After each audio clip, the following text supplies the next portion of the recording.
Oh my gosh, it sounded like we got shot at. Smashed windows and sidings. This is the scene many Calgarians in the north end of the city are dealing with after a powerful hailstorm whipped through the city late Monday night. My house is one of the more fortunate ones because none of our actual windows broke. Like you look across the street, that house, their windows are destroyed. The damage is widespread here on this street. Every single house in this row has at least one window that's broken. There's a house that I saw that had 4 different windows broken. So people are dealing with a lot of damage, but it isn't just to the houses. This vehicle here, it's missing its back window. The front windshield's all jammed up, as well as this car just across the street. It's also missing its back window. The back window is shattered. My side mirrors are also shattered. And so there's a bunch of glass in the car. And then my dad's truck, just the front window is also damaged. Yeah, we also have a sunroom in the backyard that's all destroyed as well. Multiple neighborhoods in Calgary's north end saw damage with leaves and paneling strewn about and an icy remnant of what caused all the damage. This is probably one of the worst ones we've ever had in this neighborhood. There's a house 4 or 5 down that didn't have a tree, and it looks like it got hit pretty bad. We'd probably be even worse considering the intensity. As some Calgarians continue cleanup duty, many spend the day calling their insurance companies and documenting evidence as the damage is beginning to be tallied up. In Calgary, Jillian Code, City News. Oh no! Yeah, we gotta go. You can see the tiles and water raining down from the ceiling, pooling on the floor. The Calgary Airport Authority confirming that the damage is due to the hail and heavy rain.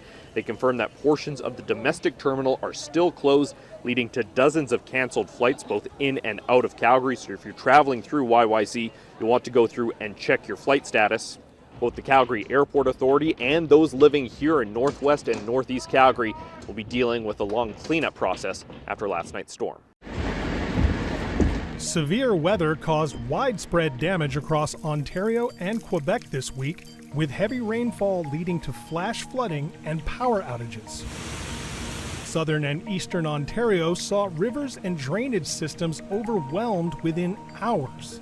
Meanwhile, in Quebec, emergency services received hundreds of calls from stranded motorists and residents needing rescue.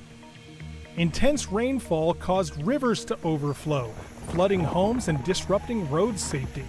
Tens of thousands were left without power for hours. The full extent of the damage will be assessed once the weather systems move out by the end of the weekend.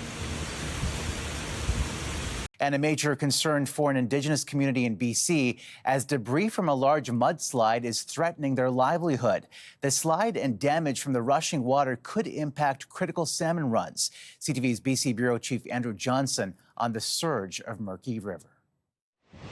Trees and chunks of the riverbank along the Chilcotin are no match for the dangerous current. Everything in the path of the surging water is being washed away, including this small cabin swallowed up. We continue to urge people to stay away from the Chilcotin River and the Fraser River down to Hope. Slopes and banks may be very unstable. The land may change very quickly, and it remains dangerous. On the evacuated Wineglass Ranch, 6 kilometers downstream, the surge has done major damage. The family who have owned it for generations say half their fields have been destroyed. Our land means a great deal to us. We know it so intimately. Every tree, bush, berry bush that we pick from, all the places that we have memories are gone. The water is moving over top of the blockage created by the massive landslide last week and surging south into the larger Fraser River. Filled with debris, there are numerous evacuation alerts and people in about a dozen homes have been forced out. The chief of a nearby First Nation is concerned about the possible impact on the salmon run, his community's main food source. There's a big school of fish that are coming up the Fraser River. They haven't gotten to this part yet. Maybe in a couple of weeks' time, 3 weeks' time, they might be showing up. So hopefully the water will be cleared up enough for them to pass through to head up to the spawning grounds. In Hope, BC, where the Fraser bends west toward Metro Vancouver, the water level was expected to rise by a meter today, and the Murky River is filled with chunks of wood. There is no major flooding expected here in the Lower Mainland, but there is the potential for damage from floating debris. Signs have gone up along the waterfront warning people to keep their distance. Andrew Johnson, CTV News, Vancouver. A front row seat to the destruction. A backyard view just steps away, and flames so close it shattered windows, melting anything nearby. The blaze sent massive chunks of burning wood flying, causing collateral damage to nearby structures, and from the inside, this. The cause of it all? A massive fire Tuesday evening at an under-construction condo in Vancouver's Dunbar neighborhood.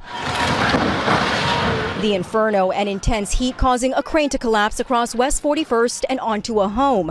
One man had to be rescued by first responders. It's a miracle no one was killed or seriously injured. That night when you ran, what did you take with you?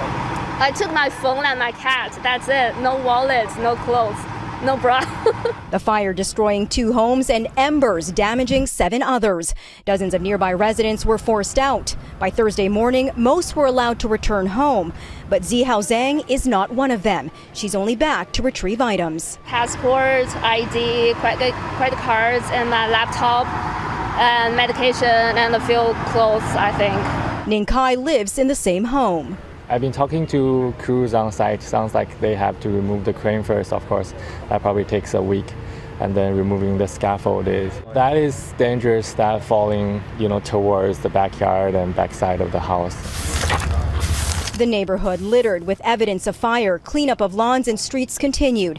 Sanitation teams are in the area and power is now up and running. But not for Zhang. For now, she's sleeping at a friend's house. I need a place to stay. Yeah, I will look for one. I don't know if I can find one. Taking with her what she can. Just some clothes, my pillow, because I couldn't sleep last night. Okay, so this prophecy is for Canada. So today is Wednesday, July 24, 2024. And for Canada, the Most Ayash in Canada is going to have a major fire. Is not wildfire like building, garden fire, so something like that. So major fire, massive flooding, like river overflow, tsunami like flooding. So I did give the prophecy about Canada flooding. It did happen in the past, but this flood is going to be bigger than the one up in I think 2 weeks ago.